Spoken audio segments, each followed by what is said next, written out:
ਚੜ੍ਹਦੀ ਕਲਾ time TV channel ਦੇਖ ਰਹੇ ਸਾਰੇ ਦਰਸ਼ਕਾਂ ਦਾ ਸਵਾਗਤ ਹੈ ਜੀ। ਮੈਂ ਤੁਹਾਡੇ ਨਾਲ ਹਰਦੀਪ ਕੌਰ ਵਿਰਕ। ਦੋਸਤੋ, ਅਸੀਂ ਗੱਲ ਕਰ ਰਹੇ ਹਾਂ ਇਹਨਾਂ ਦਿਨਾਂ ਦੇ ਵਿੱਚ ਪੂਰੀ ਸਿੱਖ ਕੌਮ ਦੇ ਜਿਹੜੇ ਹਿਰਦੇ ਨੇ ਵਲੂੰਦਰੇ ਗਏ ਸਨ। ਗੱਲ ਹੈ ਸਾਕਾ ਨੀਲਾ ਤਾਰਾ ਦੀ। ਉਹ ਇਤਿਹਾਸ, ਉਹ ਘਟਨਾਕ੍ਰਮ ਜਿਸ ਨੂੰ ਸਿੱਖ ਕੌਮ ਕਦੇ ਵੀ ਨਹੀਂ ਭੁਲਾ ਸਕਦੀ। ਪਰੰਤੂ ਇਸ ਦੇ ਨਾਲ ਹੀ ਨਾਲ ਗੱਲ ਕਰੀਏ, ਜੇਕਰ ਇਤਿਹਾਸ ਦੇ ਪਿੱਛੇ ਵੱਲ ਜਾਈਏ ਤਾਂ ਜਦੋਂ ਇਹ ਸਾਰਾ ਘਟਨਾਕ੍ਰਮ ਸੀ ਤੇ ਇਹਦੇ ਨਾਲ ਸੰਬੰਧਿਤ ਇੱਕ ਨਾਂ ਜਿਹੜਾ ਹੈਗਾ ਜਿਸ ਨੂੰ ਕਦੇ ਵੀ ਨਹੀਂ ਭੁਲਾਇਆ ਜਾ ਸਕਦਾ, ਗਿਆਨੀ ਜੈਲ ਸਿੰਘ। ਗਿਆਨੀ ਜੈਲ ਸਿੰਘ ਉਸ ਵੇਲੇ ਜੋ ਕਿ ਰਾਸ਼ਟਰਪਤੀ ਸਨ। ਗਿਆਨੀ ਜੈਲ ਸਿੰਘ ਸਿੱਖਾਂ ਦੇ, ਹਿੰਦੂਆਂ ਦੇ ਹਰਮਨ ਪਿਆਰੇ ਲੀਡਰ ਸਨ ਤੇ ਗਿਆਨੀ ਜੈਲ ਸਿੰਘ ਜੀ ਨੇ ਬਤੌਰ ਮੁੱਖ ਮੰਤਰੀ ਪੰਜਾਬ ਦੇ ਲੋਕਾਂ ਲਈ ਬਹੁਤ ਸਾਰੇ ਕੰਮ ਕੀਤੇ। ਗੁਰੂ ਗੋਬਿੰਦ ਸਿੰਘ ਮਾਰਗ ਉਹਨਾਂ ਵੱਲੋਂ ਬਣਾਇਆ ਗਿਆ ਤੇ ਇਸ ਦੇ ਨਾਲ ਹੀ ਗੁਰੂ ਤੇਗ ਬਹਾਦਰ ਜੀ ਦਾ 300 ਸਾਲਾ ਸ਼ਹੀਦੀ ਦਿਹਾੜਾ ਜਦੋਂ ਇੱਥੋਂ ਅੱਗੇ ਦਿੱਲੀ ਤੱਕ ਲੈ ਕੇ ਗਏ ਤਾਂ ਉਸ ਜਲੂਸ ਨੂੰ ਜਿਹੜਾ ਹੈਗਾ ਰਿਸੀਵ ਪ੍ਰਧਾਨ ਮੰਤਰੀ ਇੰਦਰਾ ਗਾਂਧੀ ਵੱਲੋਂ ਕੀਤਾ ਗਿਆ ਸੀ। ਪਰ ਇਸ ਦੇ ਬਾਵਜੂਦ ਕਿੱਥੇ ਕੀ ਕਮੀਆਂ ਰਹੀਆਂ, ਕਿਆ ਕਾਰਨ ਰਹੇ ਕਿ ਜਿਹੜਾ ਹੈਗਾ ਉਸ ਵੇਲੇ ਦਾ ਜਿਹੜਾ ਉਹ ਮਸਲਾ ਸੀ, ਉਹ ਭਾਵੇਂ ਕਿ ਰਾਜਨੀਤਿਕ ਤੌਰ 'ਤੇ ਬਹੁਤ ਜ਼ਿਆਦਾ ਜਿਹੜੇ ਇੱਕ ਸਫਲ ਆਗੂ ਮੰਨੇ ਜਾਂਦੇ ਸਨ, ਪਰੰਤੂ ਕਿਤੇ ਨਾ ਕਿਤੇ ਜਿਹੜਾ ਹੈਗਾ ਉਹ ਜਿਹੜੇ ਘਟਨਾਕ੍ਰਮ ਨੂੰ ਜਿਹੜਾ ਹੈਗਾ ਕਿ ਇਹ ਨਾ ਹੋਵੇ, ਇਸ ਦੇ ਲਈ ਜਿਹੜਾ ਸਫਲ ਨਹੀਂ ਹੋ ਸਕੇ। ਅੱਜ ਇਸ ਪੂਰੇ ਘਟਨਾਕ੍ਰਮ ਦੇ ਸੰਬੰਧੀ ਅਸੀਂ ਉਹਨਾਂ ਦੀ ਬੇਟੀ ਡਾਕਟਰ ਗੁਰਦੀਪ ਕੌਰ ਜੀ ਦੇ ਨਾਲ ਗੱਲਬਾਤ ਕਰਾਂਗੇ ਤੇ ਜਾਣਾਂਗੇ ਗਿਆਨੀ ਜੈਲ ਸਿੰਘ ਜੀ ਦੇ ਬਾਰੇ ਕੁਝ ਹੋਰ ਗੱਲਾਂ ਬਾਤਾਂ। ਹਾਂਜੀ, ਸਤਿ ਸ਼੍ਰੀ ਅਕਾਲ ਮੈਮ। ਸਤਿ ਸ਼੍ਰੀ ਅਕਾਲ ਜੀ, ਬਹੁਤ ਸਤਿ ਸ਼੍ਰੀ ਅਕਾਲ ਜੀ, ਮਿਹਰਬਾਨੀ। ਮੈਮ, ਮੇਰਾ ਸਭ ਤੋਂ ਪਹਿਲਾਂ ਤੁਹਾਨੂੰ ਸਵਾਲ ਕਿ ਗਿਆਨੀ ਜੈਲ ਸਿੰਘ ਜੀ ਰਾਸ਼ਟਰਪਤੀ ਰਹੇ ਭਾਰਤ ਦੇ, ਇੱਕ ਐਸੀ ਸ਼ਖਸੀਅਤ ਜੋ ਕਿ ਦੁਨੀਆ ਦੇ ਲਈ ਰਾਸ਼ਟਰਪਤੀ ਸੀ ਪਰ ਤੁਹਾਡੇ ਪਿਤਾ ਸੀ। ਬਤੌਰ ਪਿਤਾ ਤੁਸੀਂ ਉਹਨਾਂ ਦੀ ਸ਼ਖਸੀਅਤ ਤੋਂ ਕਿੰਨਾ ਕੁ ਜ਼ਿਆਦਾ ਪ੍ਰਭਾਵਿਤ ਸੀ? ਕਿਸ ਤਰੀਕੇ ਦੇ ਇਨਸਾਨ ਸਨ ਉਹ? ਬਹੁਤ ਰਿਲੀਜੀਅਸ, ਧਾਰਮਿਕ ਖਿਆਲਾਂ ਦੇ ਔਰ ਬਹੁਤ ਟੋਲਰੈਂਸ ਵਾਲੇ ਲੋਕਾਂ, ਹਮੇਸ਼ਾ ਉਹਨਾਂ ਦੇ ਦਿਮਾਗ 'ਚ ਲੋਕਾਂ ਦੇ ਭਲੇ ਲਈ ਸੋਚਦੇ ਸੀ ਔਰ ਹਰ ਬੰਦੇ ਨੂੰ ਪਿਆਰ ਦੇਣਾ, ਇਹ ਉਹਨਾਂ ਦੀ ਸ਼ਖਸੀਅਤ ਸੀ। ਕਿਸੇ ਨਾਲ ਵਿਤਕਰਾ ਨਾ ਹੋਵੇ, ਇਹ ਕੋਸ਼ਿਸ਼ ਹਮੇਸ਼ਾ ਜ਼ਿੰਦਗੀ ਭਰ ਉਹਨਾਂ ਦੀ ਰਹੀ। ਤੇ ਇਸ ਦੇ ਨਾਲ ਹੀ ਡਾਕਟਰ ਗੁਰਦੀਪ ਕੌਰ ਜੀ, ਮੈਂ ਤੁਹਾਡੇ ਤੋਂ ਜਾਣਨਾ ਚਾਹਾਂਗੀ, ਕਿਉਂਕਿ ਜੇਕਰ ਅਸੀਂ ਉਹਨਾਂ ਦਿਨਾਂ ਦੀ ਗੱਲ ਕਰੀਏ ਤਾਂ ਉਹਨਾਂ ਦਿਨਾਂ ਦੇ ਵਿੱਚ ਕਿਹਾ ਇਹ ਜਾਂਦਾ ਹੈਗਾ ਕਿ ਜਦੋਂ ਦਰਬਾਰ ਸਾਹਿਬ ਦੇ ਉੱਤੇ ਹਮਲਾ ਹੋਇਆ ਤੇ ਫੌਜ ਭੇਜਣ ਦੀ ਜਿਹੜੀ ਪਰਮਿਸ਼ਨ ਹੈ, ਇਸ ਦੇ ਸੰਬੰਧੀ ਜਿਹੜਾ ਹੈਗਾ ਗਿਆਨੀ ਜੈਲ ਸਿੰਘ ਜੀ ਨੂੰ ਨਹੀਂ ਪਤਾ ਸੀ। ਕੀ ਇੰਦਰਾ ਗਾਂਧੀ ਨੇ ਉਹਨਾਂ ਨੂੰ ਭਰੋਸੇ ਦੇ ਵਿੱਚ ਨਹੀਂ ਸੀ ਲਿਆ? ਕੀ ਇਹ ਗੱਲ ਸੱਚ ਹੈ? ਇਹ ਬਿਲਕੁਲ ਸੱਚ ਹੈ। ਉਹਨਾਂ ਨੂੰ ਬਿਲਕੁਲ ਇਸ ਗੱਲ 'ਚ ਹਨੇਰੇ 'ਚ ਰੱਖਿਆ ਗਿਆ। ਉਹਨਾਂ ਨੂੰ ਤੋਂ ਕੁਛ ਨਹੀਂ ਇਸ ਮਾਮਲੇ 'ਚ ਪੁੱਛਿਆ ਗਿਆ ਕਿ ਕੀ ਦਰਬਾਰ ਸਾਹਿਬ 'ਚ ਫੌਜ ਭੇਜਣੀ ਚਾਹੀਦੀ ਵੀ ਹੈ ਕਿ ਨਹੀਂ। ਉਹਨਾਂ ਨੂੰ ਇਸ ਗੱਲ ਦਾ, ਜਦੋਂ ਹਮਲਾ ਹੋ ਗਿਆ ਉਸ ਰਾਤ ਉਹ ਦਰਬਾਰ ਸਾਹਿਬ ਦੇ ਕਮਰੇ 'ਚ ਬੈਠੇ ਸਾਰੀ ਰਾਤ, ਔਰ ਉਸ ਦਿਨ ਜਿੰਨਾ ਮੈਂ ਉਸ ਆਦਮੀ ਨੂੰ ਆਪਣੇ ਕਸ਼ਟ ਵਿੱਚ ਦੇਖਿਆ, ਮੇਰਾ ਖਿਆਲ ਮੈਂ ਸਾਰੀ ਜ਼ਿੰਦਗੀ ਕਦੀ ਨਹੀਂ ਦੇਖਿਆ ਹੋਣਾ। ਜੋ ਉਹਨਾਂ ਨੇ ਫਰੀडम फाइट 'ਚ ਕਸ਼ਟ ਸਹੇ, ਜੋ ਉਹ ਸਹੇ, ਉਹ ਸਾਡੇ ਜਨਮ ਤੋਂ ਪਹਿਲਾਂ ਦੀ ਗੱਲਾਂ ਨੇ। ਪਰ ਆਪਣੀ ਜ਼ਿੰਦਗੀ 'ਚ ਮੈਂ ਉਸ ਆਦਮੀ ਨੂੰ ਉਸ ਦਿਨ, ਉਸ ਮੇਰੀ ਸ਼ਖਸੀਅਤ ਨੂੰ ਦੇਖਿਆ, ਇੰਨੇ ਕਸ਼ਟ, ਕਿਉਂਕਿ ਇੰਨੇ ਰਿਲੀਜੀਅਸ, ਇੰਨਾ ਉਸ ਸਿੱਖ ਧਰਮ ਨੂੰ ਮੰਨਣ ਵਾਲੇ, ਔਰ ਉਸ ਗੁਰਦੁਆਰੇ 'ਤੇ ਹਮਲਾ ਹੋਏਗਾ ਤੇ ਇੱਕ ਸਿੱਖ ਦੇ ਨਾਤੇ ਜਾਂ ਇੱਕ ਇਨਸਾਨ ਦੇ ਨਾਤੇ ਉਹਨਾਂ ਦੇ ਮਨ 'ਤੇ ਬਹੁਤ ਜ਼ਿਆਦਾ ਕਸ਼ਟ ਸੀ। ਉਹ ਨਹੀਂ ਸੌਂ ਸਕੇ। ਉਹ ਗੁਰਦੁਆਰੇ ਜਿੱਥੇ ਕਿ ਦਰਬਾਰ ਸਾਹਿਬ ਦਾ ਕਮਰਾ ਬਣਿਆ ਹੋਇਆ ਸੀ ਰਾਸ਼ਟਰਪਤੀ ਭਵਨ 'ਚ, ਉੱਥੇ ਹੀ ਬੈਠੇ ਜੀ। ਇਸ ਦੇ ਨਾਲ ਹੀ ਮੈਮ, ਜਦੋਂ ਉਹਨਾਂ ਦੀ ਨੌਲੇਜ ਦੇ ਵਿੱਚ ਆਇਆ ਗਿਆਨੀ ਸਾਹਿਬ ਦੀ ਕਿ ਜਿਹੜਾ ਹੈਗਾ ਪੂਰਾ ਘਟਨਾਕ੍ਰਮ ਵਾਪਰ ਗਿਆ, ਤੇ ਉਹਨਾਂ ਦੀ ਕੀ ਪ੍ਰਤੀਕਿਰਿਆ ਸੀ? ਕੀ ਕੀਤਾ ਉਹਨਾਂ ਨੇ ਅੱਗੇ? ਉਹਨਾਂ ਨੇ ਇਸ ਨੂੰ ਇੰਦਰਾ ਜੀ ਨੂੰ ਕਿਹਾ ਕਿ ਇਹ ਠੀਕ ਨਹੀਂ ਹੋਇਆ ਜੀ। ਆਪਣੇ ਫੀਲਿੰਗ ਉਹਨਾਂ ਨੇ ਕਨਵੇ ਕੀਤੀਆਂ और बाकी तो जो सब दे सामने है जो उन्होंने किया। पर लोगों दी ठीक है, कोई किस तरह महसूस करे जा, पर उस आदमी लिए वो सब तो पेनफुल घटना सी। मैम, जेकर असी पूरे इस घटनाक्रम नूं जेकर बड़ा डूंघाई तो देखिए तो ये जो पूरा घटनाक्रम है राजनीतिक भी है, धार्मिक भी है।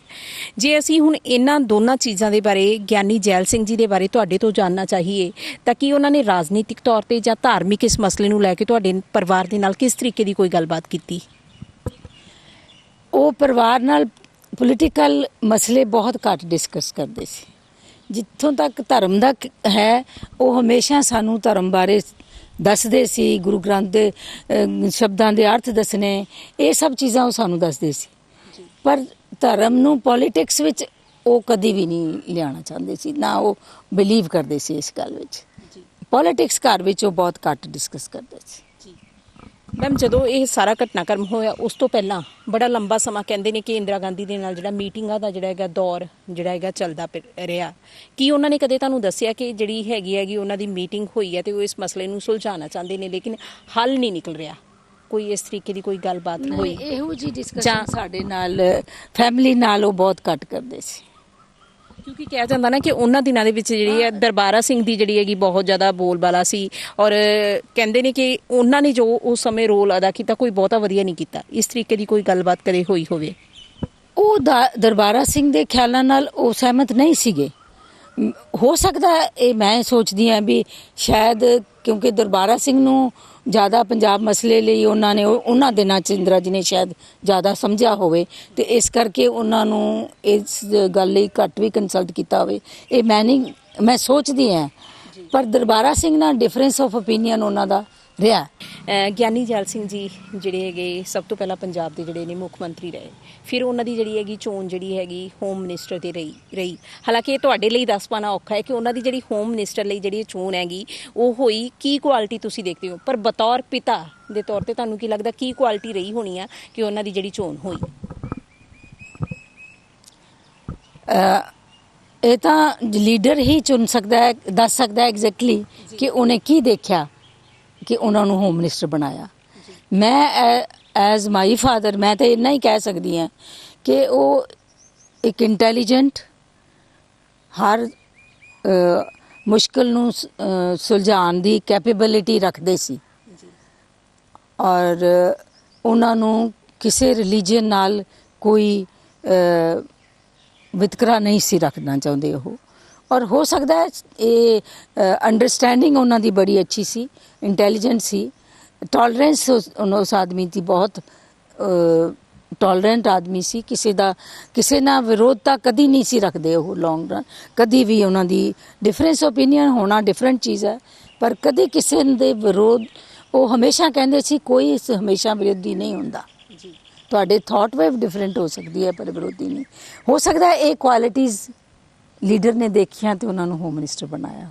ਜੀ, ਇਸ ਦੇ ਨਾਲ ਹੀ ਡਾਕਟਰ ਗੁਰਦੀਪ ਕੌਰ ਜੀ ਮੈਂ ਤੁਹਾਡੇ ਤੋਂ ਜਾਣਨਾ ਚਾਹਾਂਗੀ ਕਿਉਂਕਿ ਗਿਆਨੀ ਜੈਲ ਸਿੰਘ ਜੀ ਦੇ ਬਾਰੇ ਅਸੀਂ ਜਿੰਨਾ ਪੜ੍ਹੀਏ, ਉਹਨਾਂ ਦਾ ਇਤਿਹਾਸ ਪੜ੍ਹੀਏ ਤਾਂ ਕਹਿੰਦੇ ਨੇ ਉਹ ਰਾਜਨੀਤਿਕ ਤੌਰ ਤੇ ਜਿਹੜੇ ਬਹੁਤ ਜ਼ਿਆਦਾ ਪਰਪੱਕ ਸਨ। ਬਹੁਤ ਸਾਰੇ ਲੀਡਰ ਉਹਨਾਂ ਤੋਂ ਜਿਹੜੇ ਆ ਕੇ ਉਹਨਾਂ ਨਾਲ ਸਲਾਹ ਮਸ਼ਵਰਾ ਕਰਦੇ ਸਨ ਕਿਸੇ ਵੀ ਮਸਲੇ ਦੇ ਉੱਤੇ। ਹੌਲੀ ਹੌਲੀ ਉਹਨਾਂ ਨੇ ਜੋ ਸਫ਼ਰ ਤੈਅ ਕੀਤਾ, ਰਾਸ਼ਟਰਪਤੀ ਬਣੇ। ਜਦੋਂ ਰਾਸ਼ਟਰਪਤੀ ਬਣ ਕੇ ਜਦੋਂ ਘਰ ਦੇ ਵਿੱਚ ਆਏ ਤੇ ਪੂਰੇ ਪਰਿਵਾਰ ਦੀ ਇੱਕ ਬੜਾ ਮਤਲਬ ਕਿ ਮਾਣ ਵਾਲੀ ਗੱਲ ਸੀ ਤੇ ਤੁਹਾਡੇ ਸਾਰਿਆਂ ਦੀ ਜਿਹੜੀ ਹੈਗੀ ਮਨ ਦੇ ਭਾਵਨਾ ਸੀ ਉਹ ਕਿੱਦਾਂ ਦੀ ਸੀ? ਸਾਨੂੰ ਸਭ ਨੂੰ ਫੈਮਿਲੀ ਨੂੰ ਮਾਣ ਹੋਣਾ ਕੁਦਰਤੀ ਹੈ ਜੀ, ਬਿਲਕੁਲ।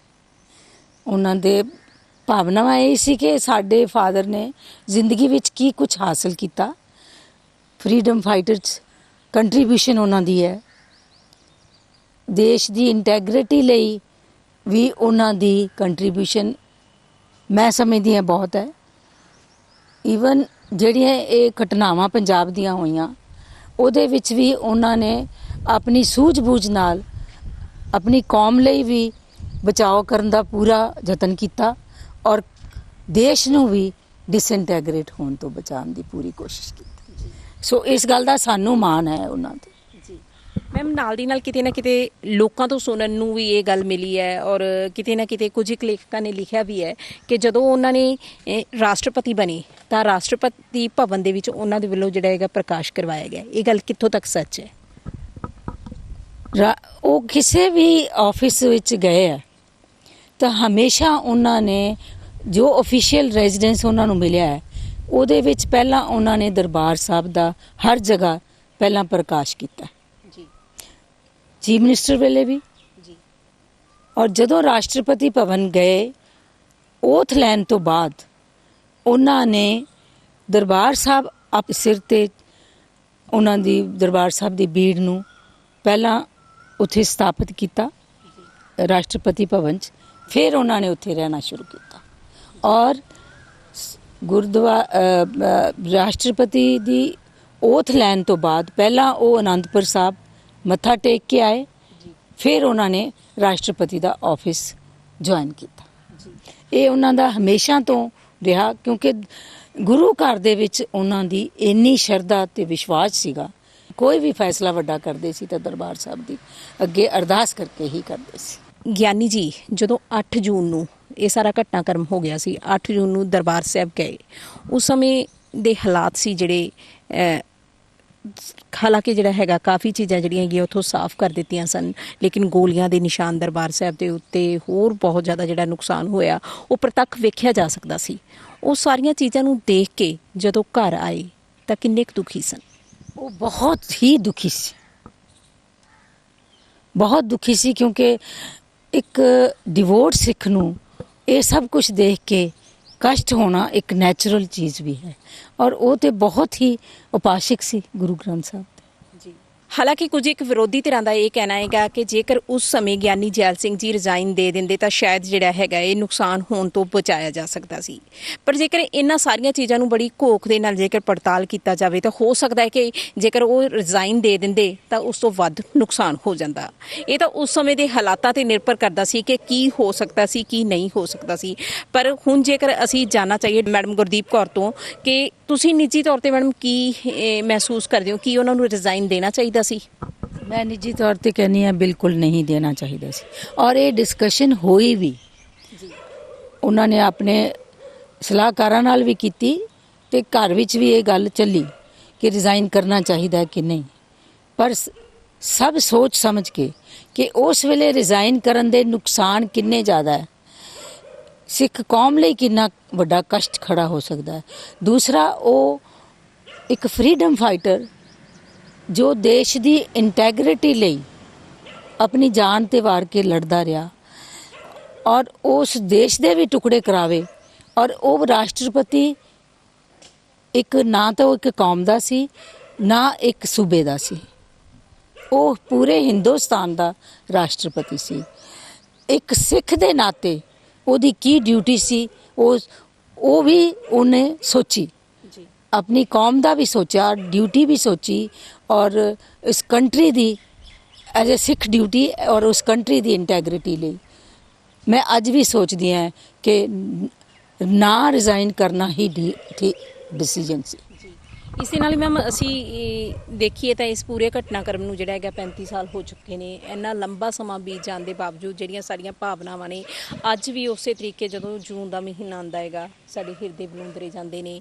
ਉਹ ਸਾਰਾ ਜਿਹੜਾ ਘਟਨਾਕ੍ਰਮ ਹੋਇਆ, ਦਰਬਾਰ ਸਾਹਿਬ ਤੇ ਲੱਗੀਆਂ ਹੋਈਆਂ ਗੋਲੀਆਂ, ਦਰਬਾਰ ਸਾਹਿਬ ਦੇ ਸਰੋਵਰ ਦੇ ਵਿੱਚ ਜਿਹੜੇ ਹੈਗੇ ਆ ਪੂਰੀਆਂ ਜਿਹੜੀਆਂ ਖੂਨ ਦੇ ਨਾਲ ਲਿਬੜੀਆਂ ਹੋਈਆਂ ਲਾਸ਼ਾਂ, ਉਹ ਸਾਰੀਆਂ ਚੀਜ਼ਾਂ ਜਿਹੜੀਆਂ ਨੇ ਸਾਡੀ ਮਤਲਬ ਮਨ ਤੇ ਆ ਕੇ ਜਿਹੜਾ ਹੈਗਾ ਬਹੁਤ ਜ਼ਿਆਦਾ ਦੁਖੀ ਕਰਦੀਆਂ ਨੇ।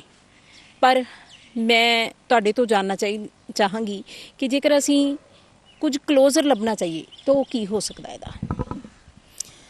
ਕਲੋਜ਼ਰ ਸਾਨੂੰ ਦੋਨਾਂ ਧਿਰਾਂ ਨੂੰ, ਪ੍ਰਾਈਮ ਮਿਨਿਸਟਰ ਕੋਈ ਵੀ ਹੋਵੇ ਇਸ ਮੁਲਕ ਦਾ, ਉਹਨੂੰ ਵੀ ਸਿੱਖਾਂ ਦੇ ਜ਼ਖਮਾਂ ਤੇ ਮੱਲਮ ਲਾਉਣ ਦੀ ਕੋਸ਼ਿਸ਼ ਕਰਨੀ ਚਾਹੀਦੀ ਹੈ, ਔਰ ਸਿੱਖਾਂ ਨੂੰ ਇਹ ਨਵਾਂ ਸ਼ੁਰੂਆਤ ਕਰਨੀ ਚਾਹੀਦੀ। ਜੀ ਧੰਨਵਾਦ ਜੀ। ਸੋ ਸਾਡੇ ਅੱਜ ਦੇ ਇਸ ਇੰਟਰਵਿਊ ਦੇ ਵਿੱਚ ਅਸੀਂ ਤੁਹਾਡੀ ਗੱਲਬਾਤ ਕਰਵਾਈ ਗਿਆਨੀ ਜੈਲ ਸਿੰਘ ਜੀ ਦੀ ਸੁਪੁੱਤਰੀ ਡਾਕਟਰ ਗੁਰਦੀਪ ਕੌਰ ਜੀ ਦੇ ਨਾਲ, ਜਿਨ੍ਹਾਂ ਦੇ ਸਿੱਧੇ ਤੌਰ ਤੇ ਇਹ ਗੱਲ ਕਹਿਣਾ ਹੈ ਕਿ ਗਿਆਨੀ ਜੈਲ ਸਿੰਘ ਜਿਨ੍ਹਾਂ ਦੀ ਸਿੱਖ ਪੰਥ ਨੂੰ ਇੱਕ ਵੱਡੀ ਦੇਣ ਹੈ।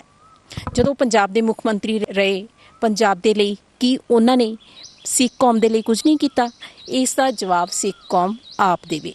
ਗੁਰੂ ਗੋਬਿੰਦ ਸਿੰਘ ਮਾਰਗ ਜਿਹੜਾ ਹੈਗਾ ਬਣਵਾਇਆ, ਉਸ ਤੋਂ ਬਾਅਦ ਗੁਰੂ ਤੇਗ ਬਹਾਦਰ ਜੀ ਦਾ 300 ਸਾਲਾ ਜਿਹੜਾ ਸ਼ਹਾਦਤ ਦਿਹਾੜਾ ਸੀ, ਉਸ ਸਮੇਂ ਜਲੂਸ ਲੈ ਕੇ ਜਦੋਂ ਉੱਥੇ ਗਏ ਤਾਂ ਉਸ ਸਮੇਂ ਦੀ ਇੰਦਰਾ ਗਾਂਧੀ ਨੇ ਹੀ ਉਸ ਨੂੰ ਰਿਸੀਵ ਕੀਤਾ ਸੀ।